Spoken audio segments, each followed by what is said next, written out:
Ito ang GMA Regional TV News. Patay ang magkapatid na sakay ng isang motorsiklo matapos silang sumalpok sa isang wing van na truck po sa Santiago, Ilocos Sur.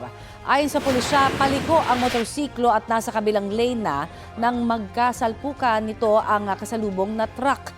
Sa lakas po ng impact, wasak ang gilid ng truck at nayupi ang motor.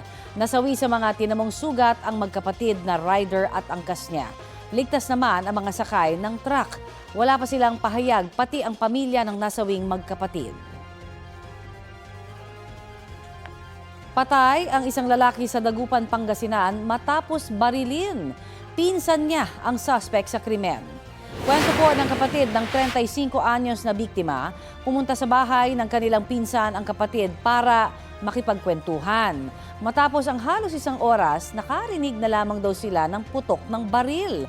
Tumulong pa raw ang kanilang pinsan na ilabas ng bahay ang biktima bago siya tumakas. Hawak na ngayon ng pulisya ang suspect. Wala siyang pahayag. Inaalam pa ang motibo sa pamamaril. Desidido ang pamilya ng biktima na sampahan ng reklamo ang suspect. Ito ang GMA Regional TV News.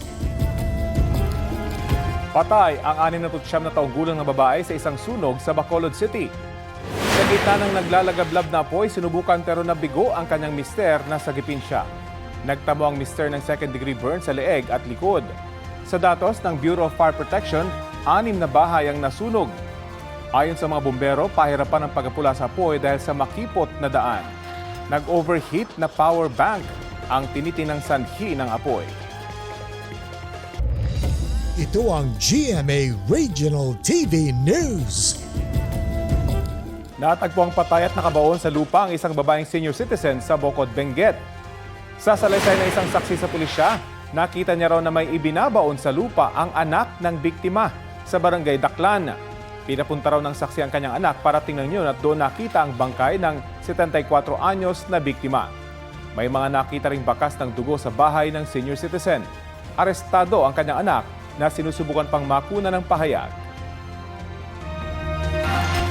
Arestado naman ang 2 lalaki magkapatid na sangkot umano sa pagbebenta ng iligal na droga sa Haro, Iloilo City.